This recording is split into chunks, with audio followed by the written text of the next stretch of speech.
Morning students, स्वागत है आपका आज की नई वीडियो में जो कि है क्लास 7 की ज्योग्राफी का चैप्टर 1, ठीक है, जिसका नाम है इन्वायरमेंट। तो पिछले क्लास में हम लोगों ने यहाँ तक पढ़ लिया था, ठीक है। तो आज हम लोग व्हाट इज इकोसिस्टम से पढ़ेंगे कि इकोसिस्टम क्या होता है, ठीक है। At an NCC camp that Ravi's class was attending, Jessie exclaimed, "What a heavy downpour! It reminds me of my home in Kerala." तो एनसीसी कैंप जो कि एक एनसीसी कैंप जिसको एक रवि का क्लास अटेंड कर रहा था, रवि और उसके क्लासमेट सब अटेंड कर रहे थे, ठीक है। तो उसमें जैसी चिल्लाता है कि व्हाट अ हेवी डाउनपोर, क्या भारी बारिश हो रही है ना। तो जोरदार बारिश, ठीक है, डाउनपोर मतलब बारिश होता है। तो क्या जोरदार बारिश है। ये मुझे याद दिलाता है मेरे होम टाउन केरला के, ठीक है। वो केरला का रहने वाला है, तो उसको केरला का अपना याद आ गया बारिश देख के।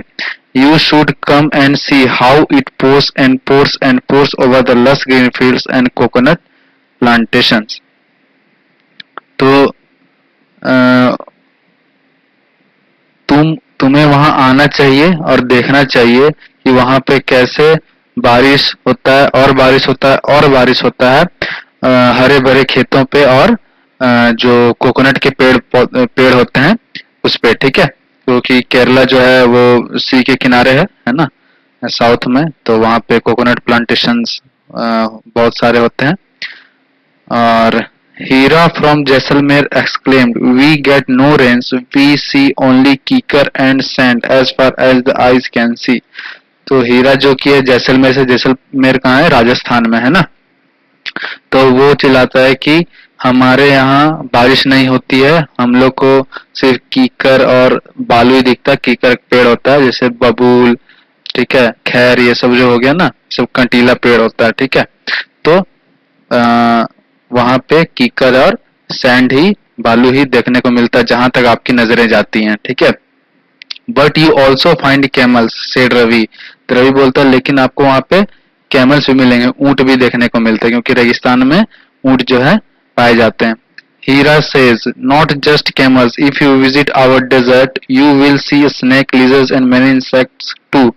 तो हीरा कहता है कि सिर्फ ऊंट ही नहीं, वहां पे आपको रेगिस्तान में आपको सांप, छिपकली और बहुत सारे कीड़े मकोड़े भी देखने को मिलेंगे।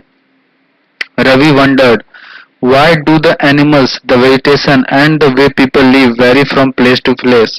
Are they all related to each other? तो रवि जो है आश्चर्य करता है कि जो एनिमल्स होते हैं, जो पेड़ पौधे होते हैं और अलग अलग जगह पे जहाँ पे लोग रहते हैं, तो वो एक दूसरे से इतना अलग क्यों है, ठीक है, अलग अलग जगह पे अलग क्यों है, ठीक है। जैसे केरला में हम लोग देखना कि बहुत बारिश होता है, लेकिन दूसरी तरफ वहाँ राजस्थान में बारिश बहुत कम होता है, ना के बराबर। वहाँ पे जो जानवर पाए जाते हैं वो भी अलग अलग है, ठीक है। वहाँ के लोगों का रहने का तरीका भी अलग अलग है, ठीक है।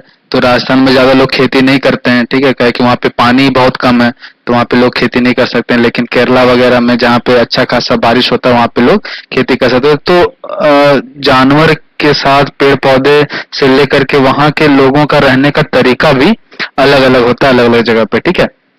तो सब इस बात पे डिपेंड करता है कि वहाँ का मौसम कैसा है, ठीक है, वहाँ पे पानी कितना पाया जाता है, वहाँ पे वर्षा कितना होता है ना। तो ये सब चीज पे डिपेंड करता है।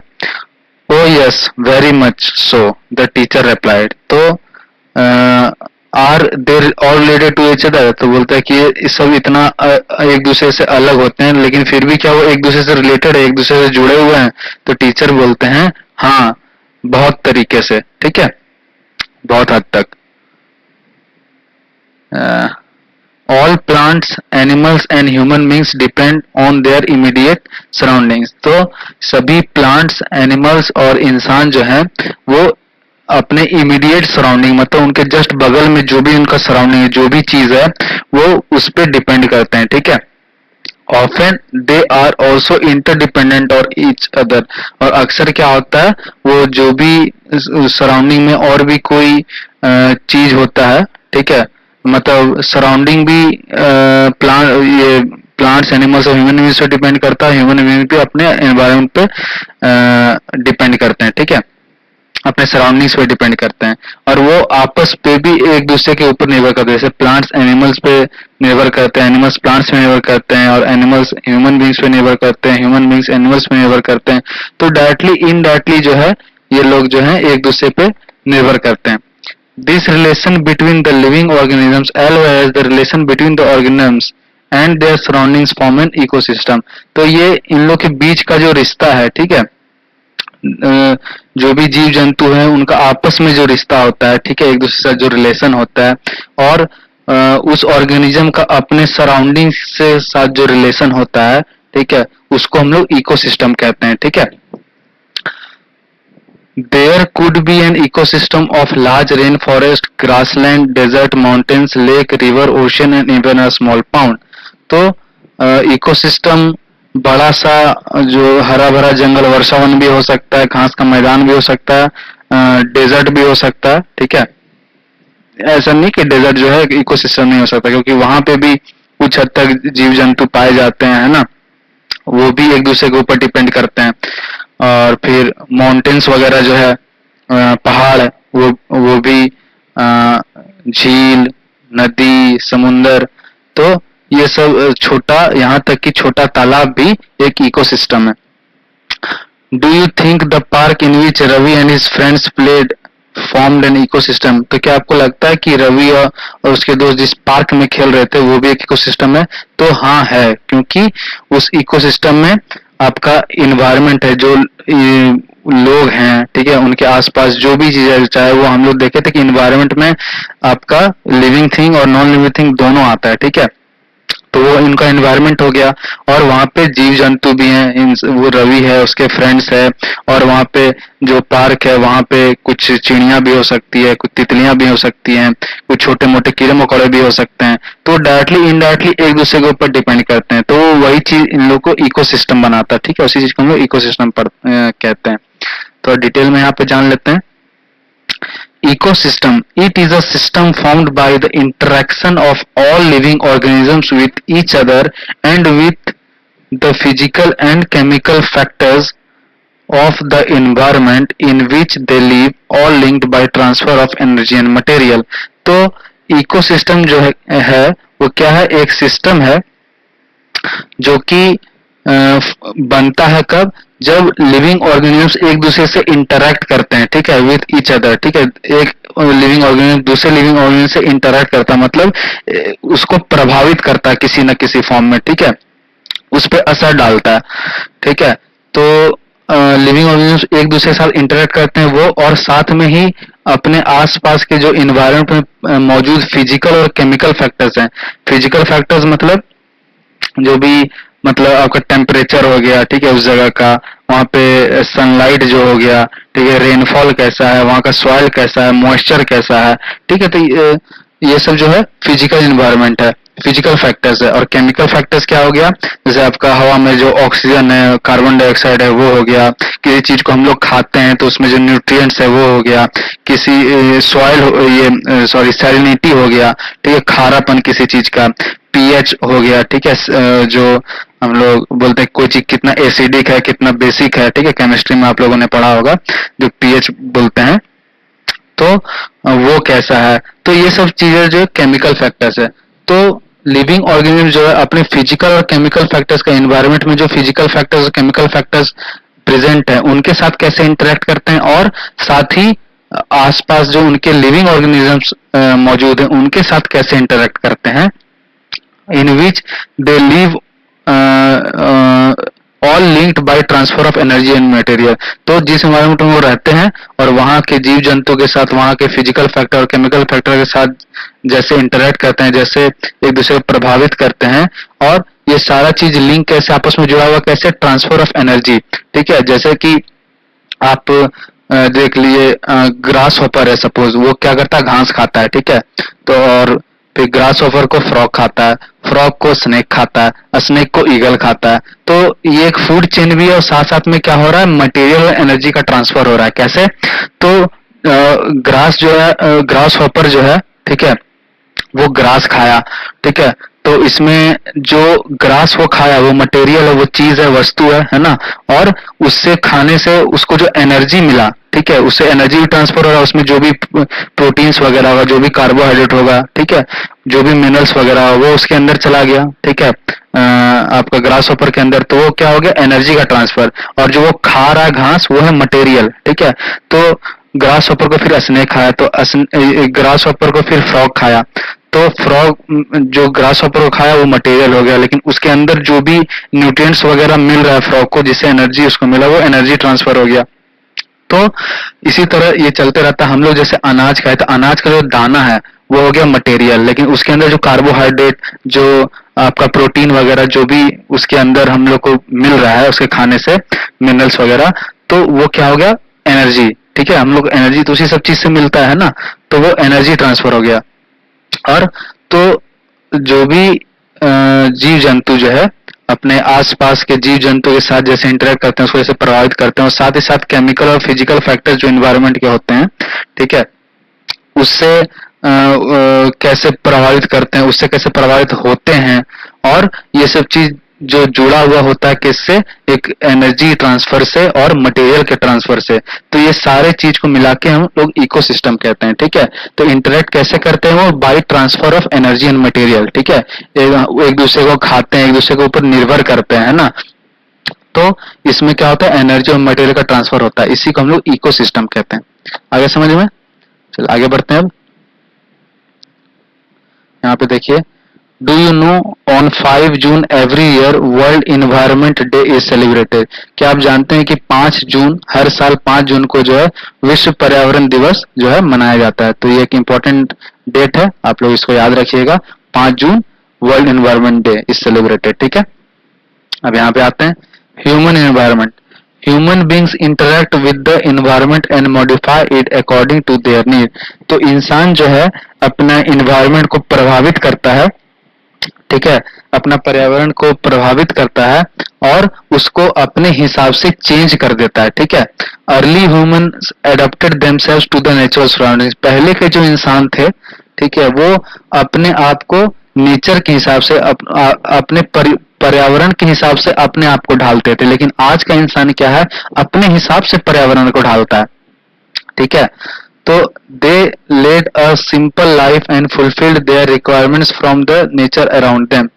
और पहले के जो लोग थे वो बहुत सादा जीवन जीते थे, और अपना जो भी रिक्वायरमेंट होता था, अपना जो भी उनको जरूरत होता था उसका पूर्ति कैसे करते थे, उनके आसपास जो नेचर में जो भी उनको चीज मिल गया उसी से अपना पूर्ति करते थे, अपना जरूरत का सारा अपना जरूरत पूरा करते थे। With time needs, with time यहाँ पे कॉमा होगा, ठीक है, with time needs grew and became more varied. तो टाइम के साथ साथ क्या हुआ कि लोगों का जो जरूरत है वो बढ़ने लग गया, और बहुत ज्यादा अलग अलग भी होने लग गया, बहुत ज्यादा तरह तरह का उनका जरूरत होने लग गया, ठीक है, डिफरेंट होने लग गया, ठीक है।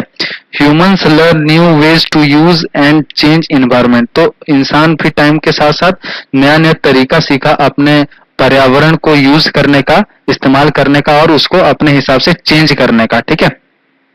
They learn to grow crops, domesticate animals and led a settle life. तो उन्होंने जो है खेती करना सीखा, ठीक है, अनाज उपजाना सीखा, ठीक है, जानवरों को पालना सीखा, और एक स्थिर जिंदगी बिताने लगा, ठीक है। पहले लोग जो है उन लोगों को जब खेती वगैरह नहीं आता था तो क्या करते थे, कहीं पे गए, वहां पे पेड़ पौधे में जो फल वगैरह वो खाया, वहां के जानवरों का शिकार किया, और वो सब जब वहां पे खत्म हो गया तो फिर उन लोग कहीं और शिफ्ट कर आते थे, ठीक है। लेकिन जब इंसान खेती सीख गया तो उन लोग को जरिया मिल गया कि एक ही जगह पे वो बार बार जो है अनाज उपजा सकें, तो इसलिए फिर उन्होंने जो है एक जगह से दूसरी जगह मूव करना छोड़ दिया और सेटल लाइफ जीने लगे, ठीक है, स्थिर जिंदगी बिताने लगे। जैसे कि आज हम लोग का होता है, हम लोग एक घर बनाते हैं और वहीं पे रहते हैं मैक्सिमम टाइम, है ना। The wheel was invented, surplus food was produced, barter system emerged, trade started and commerce developed। तो जो है हम लोग इंसानों जो है चक्के का आविष्कार किया, और फिर बहुत ज्यादा फूड जो है वो उपजाने लग गए। सरप्लस मतलब होता है जितना जरूरत हो उससे ज्यादा उपजाना, ठीक है, उसको सरप्लस कहते हैं, ठीक है। तो जरूरत से ज्यादा फूड उपजाने लग गए उन लोग, ठीक है, अनाज उपजाने लग गए। और फिर बार्टर सिस्टम का जन्म हुआ, ठीक है। बार्टर सिस्टम क्या होता है कि लोग एक दूसरे के साथ ट्रेड करते हैं, व्यापार करते हैं, लेकिन बिना पैसे के, ठीक है। जैसे कि मेरे पास अनाज है और किसी के पास सब्जी है, तो मुझे सब्जी चाहिए तो मैं उसे कुछ अनाज दे दूंगा और वो मुझे सब्जी दे देगा। तो ये होता है बार्टर सिस्टम, ठीक है, पैसे के बिना ट्रेड करना, ठीक है, अपना जरूरत पूरा करना बिना पैसे के। तो बार्टर सिस्टम पहले आया, ठीक है, जब पैसे वगैरह नहीं थे।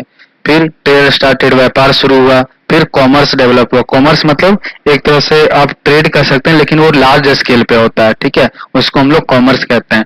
ट्रेड छोटा स्केल पे होता है, कम अमाउंट में होता है, लेकिन वही अगर कोई कंपनी है वो बहुत ज्यादा ट्रेड कर रहा है किसी से, जैसे एक देश दूसरे से ट्रेड करता है, तो उसको हम लोग कॉमर्स कहेंगे, ठीक है।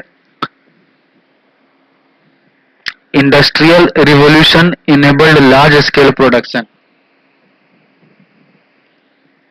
जो औद्योगिक क्रांति हुआ दुनिया में, ठीक है, उससे बहुत ज्यादा मात्रा में प्रोडक्शन होने लगा, बहुत ज्यादा मात्रा में उत्पादन होने लगा किसी भी चीज का, ठीक है। जैसे कपड़ा का एग्जांपल ले लिए तो इंडस्ट्रियल रिवोल्यूशन पहले जो कपड़े वगैरह बनते थे वो हाथों से बनाए जाते थे, बहुत धीरे धीरे बनता था, जैसे कि इंडिया में होता था, ठीक है। तो उसमें इंडिया के बनाया हुआ जो कपड़ा था वो बहुत महंगा बिकता था, जैसे इंग्लैंड वगैरह में ही वहां पे बहुत ज्यादा अमाउंट में डिमांड था, बहुत ज्यादा इंडिया में बनाए गए कपड़े का, क्योंकि बहुत अच्छा होता था और हाथ से बनाया गया रहता था, तो उसमें काम अच्छा होता था, ठीक है। लेकिन फिर जब इंग्लैंड में जो इंडस्ट्रियल रिवॉल्यूशन आया 1700 से 1800 के बीच में, तो उसमें क्या हुआ कि वहां पे लोग जो है इंडस्ट्रीज का यूज करने लगे, कारखाने बहुत सारे बन गए, मशीन्स का यूज करने लगे, इंसानों की जगह पे मशीन्स काम करने लग गए। और फिर जो है प्रोडक्शन जो था, जो जितना संख्या किसी चीज का बन रहा था वो बहुत ज्यादा बढ़ गया, और जब बहुत ज्यादा बढ़ने लग गया तो कॉस्ट कम हो गया उस चीज का, ठीक है। तो कम टाइम में हम लोग ज्यादा चीज बना पा रहे थे, तो उसी चीज में कम टाइम में ज्यादा चीज बना पा रहे थे, उस चीज का कॉस्ट कम हो गया, और जब उसका कॉस्ट बहुत कम हो गया तो फिर जब इंडिया में भी फिर वो चीज इंपोर्ट होने लगा। क्यों? क्योंकि उसका दाम बहुत कम था, यहाँ के कारीगर जो हाथ से बनाते थे उसका दाम बहुत ज्यादा था, और वो जो इंग्लैंड से आता था यहाँ पे उसका दाम बहुत कम था कपड़ा वपड़ा का। तो इसलिए इंडियन जो है पैसे बचाने के लिए वहां के कपड़े पहनने लग गए, और यहाँ का जो लोकल जो वो टेक्सटाइल इंडस्ट्री बोलते हैं, इसको कपड़े का जो कारखाना होता है टेक्सटाइल इंडस्ट्री बोलते हैं, वो पूरा तबाह हो गया, ठीक है, उस वजह से। तो इंडस्ट्रियल रिवॉल्यूशन जब शुरू हुआ तो उससे क्या हुआ कि किसी भी चीज का बहुत ज्यादा मात्रा में प्रोडक्शन होने लगे, उत्पादन होने लग गया, ठीक है। Transportation became faster. एक जगह से दूसरे जगह जो ट्रेवल करने का, किसी सामान को ले जाने का जो जरिया था वो बदला, उसी तरह से वो बहुत तेज भी हो गया, ठीक है। पहले लोग एक जगह से दूसरे जगह घोड़े पे चढ़ के जाया करते थे या फिर पैदल जाया करते, तो बहुत टाइम लगता है, लेकिन आज हम लोग जानते हैं एरोप्लेन आ गया है, ट्रेन आ गया, तो इससे बहुत ज्यादा स्पीड से हम लोग को ट्रांसपोर्ट करता है, एक जगह से दूसरी जगह लेके जाता है, ठीक है। तो ट्रांसपोर्टेशन जो है बहुत तेज हो गया है। Information revolution made communication easier and speedy across the world. और फिर जब संचार के क्षेत्र में क्रांति आया तो उससे क्या हुआ कि कम्युनिकेशन जो है, एक दूसरे से बात करने का जो तरीका है हम लोग का, वो बहुत आसान हो गया, ठीक है। एक दूसरे से संचार करने का, बात करने का जो तरीका बहुत आसान हो गया और बहुत तेज हो गया। पहले के जमाने में लोग चिट्ठियां लिखा करते थे एक दूसरे को, ठीक है, तो जाने में ही बहुत टाइम लग जाता था, फिर वहां से जवाब आने में बहुत टाइम लग जाता था। लेकिन अब क्या है कि हम लोग फेसबुक, व्हाट्सएप, इंटरनेट का यूज करके और फोन कॉल का यूज करके किसी से भी बात कर सकते हैं, तुरंत बात कर सकते हैं। तो ये क्या है कि उस चीज को बहुत तेज कर दिया, हम लोग को एक दूसरे से कम्युनिकेट करने का, बातचीत करने का जो तरीका था उसको बदल दिया और बहुत तेज कर दिया, ठीक है। Have you ever thought why you love eating a juicy watermelon in summer and hot roasted peanuts in winter? तो क्या आप लोगों ने कभी ये सोचा है कि आप लोग को जो रसदार जो तरबूजा होता है उसको खाने का मन आपको क्यों करता है गर्मी में, और भुना हुआ आपका बादाम वो ठंडा में खाने का मन क्यों करता है? A perfect balance is necessary between the natural and human environment. देखिए इसका तो आंसर है गर्मी के दिन में हम लोग को ठंडा चीज चाहिए होता है, इसलिए वाटरमेलन ठंडा होता है, इसलिए हम लोग को अच्छा लगता है। और गर्मी ठंडा का टाइम में जो हम लोग को कुछ गर्म चीज चाहिए होता है ताकि शरीर गर्म रहे, तो हॉट रोस्टेड पीनट्स जो होते हैं, ठीक है, भुना हुआ बादाम जो है वो गर्म होता है तो वो हम लोग को अच्छा लगता है। तो इसी तरह जो है एक परफेक्ट बैलेंस जो है, एक सही संतुलन जरूरी है इंसान इंसान का इन्वायरमेंट और जो नेचुरल इन्वायरमेंट है उसके बीच में। मतलब हम लोग जो भी इन्वायरमेंट अपने लिए क्रिएट कर रहे हैं, ठीक है, जो भी चीज हम लोग खुद बना रहे हैं और जो पर्यावरण का बनाया हुआ है उसके बीच में एक संतुलन होना चाहिए। ऐसा नहीं कि इंसान अपना इन्वायरमेंट बनाने के चक्कर में पूरा नेचुरल इन्वायरमेंट डिस्ट्रॉय कर दे। अगर ऐसा वो करेगा तो क्या होगा, पूरा दुनिया तबाह हो जाएगा, क्योंकि डायरेक्टली इनडायरेक्टली हम लोग नेचुरल इन्वायरमेंट के ऊपर बहुत हद तक डिपेंडेंट है, ठीक है। तो दोनों के बीच में एक बैलेंस होना चाहिए। Humans must learn to live and use their environment in a harmonious way. तो इंसान को जो है वो ऐसा हम लोग को अच्छे तरीके से रहना सीखना चाहिए और अपने environment and use the environment in a harmonious way. तो हम लोग को अच्छे से रहना है और साथ में अपने इन्वायरमेंट को अच्छे सही तरीके से यूज करना सीखना चाहिए, ताकि हम लोग इन्वायरमेंट का यूज भी करें और इन्वायरमेंट को ज्यादा नुकसान भी ना हो, ठीक है। Noori, a girl from Mizoram from Ravi's class often talks about the lush green surroundings of her place। तो नूरी जो कि रवि की क्लासमेट है, क्लास की लड़की है, तो वो जो है मिजोरम की है। मिजोरम कहाँ है? नॉर्थ ईस्ट स्टेट में है, ठीक है। आपका जिधर सिक्किम हो गया और फिर नागालैंड है, ठीक है, तो अरुणाचल प्रदेश है, ये सब जगह जो है तो ये आपका नॉर्थ ईस्ट स्टेट में आता है, ठीक है। हमें ये भारत का मैप देखा ना, ऐसे ऐसे ऐसे रहता है। तो ये साइड जो है इसको नॉर्थ ईस्ट कहते हैं हम लोग, ठीक है। तो वहाँ मिजोरम जो है वहाँ की रहने वाली है वो, और वो अक्सर बात किया करती है उसके आसपास, वहाँ जहाँ पे वो रहती है मिजोरम में, उसके आसपास जो वहाँ का सराउंडिंग है उसका, वहाँ पे बहुत सारे लस ग्रीन सराउंडिंग है, मतलब वहाँ पे बहुत सारे पेड़ पौधे हैं, ठीक है, हरा भरा उसका पर्यावरण है, उसका आसपास जो है पूरा पेड़ पौधे भरे हुए हैं। क्यों? क्योंकि मिजोरम में वो हिली स्टेट है, ठीक है, तो वहाँ पे बहुत ज्यादा जंगल वगैरह है। तो उसके बारे में वो बात क्या करते हैं। Seeing Ravi upset at having lost his playground, Noori invited him to visit her home state during the coming vacation. तो रवि को अपसेट देख, क्योंकि रवि का हम लोगों ने पढ़ा था पहले की चैप्टर का स्टार्टिंग में कि रवि जो है जो अपना प्लेग्राउंड था, खेल का मैदान था, वो खो दिया था, क्योंकि वहां पे किसी अपार्टमेंट का कंस्ट्रक्शन होने वाला था, इसलिए वहां पे बहुत सारा गड्ढा खोद दिया गया। तो जहाँ पे हम लोग खेलता था वो जगह भी छीन गया उससे। तो रवि इस बात को लेकर के बहुत दुखी था। तो नूरी जो है ये देखते हुए कि रवि बहुत अपसेट है अपना प्लेग्राउंड को खो देने की वजह से, तो नूरी जो है उसको इनवाइट करती है अपना होम स्टेट, मतलब मिजोरम उसको इनवाइट करती है, उसको बुलाती है, ठीक है, आमंत्रण देती है आने वाले छुट्टियों में, ठीक है। रवि's टीचर्स, एक minute, Ravi's teacher asked the students to draw the landscape, houses and activities of the people and places they visit during the holidays। और रवि के टीचर जो हैं वो स्टूडेंट्स को कहते हैं कि तुम आप लोगों को क्या करना है, आप जहां भी जाइएगा वहां का भूदृश्य बनाना है, ठीक है, आप जो भी देखिएगा जो नजारा हम लोग बोलते हैं, ठीक है, तो वो बनाना है आपको। और फिर घर वगैरह बनाना है, इंसान को काम करते हुए दिखाना है, और places they visit during the holidays. तो ये सब आप जहां भी जाएं तो उस जगह का आपको एक तरह से फोटो बनाना है, ठीक है, जहां आप छुट्टियों में जाएं। तो ये हो गया आपका पूरा चैप्टर खत्म। यहाँ पे एक चीज और है, बार्टर सिस्टम देखें, जो जैसा मैंने आप लोगों को बताया था, it is a trade in which goods are exchange without the use of money.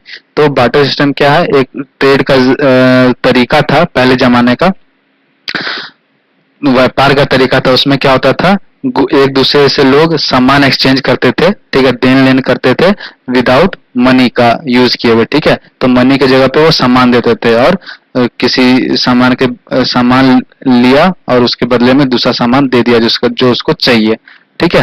तो बार्टर सिस्टम पहले जमाने का चीज था जब मनी का इन्वेंशन नहीं हुआ था, ठीक है। तो आप लोग यहाँ तक बढ़िया से रिवाइज कीजिए। तो मिलते हैं अगले क्लास में, ठीक है, तब तक के लिए थैंक यू।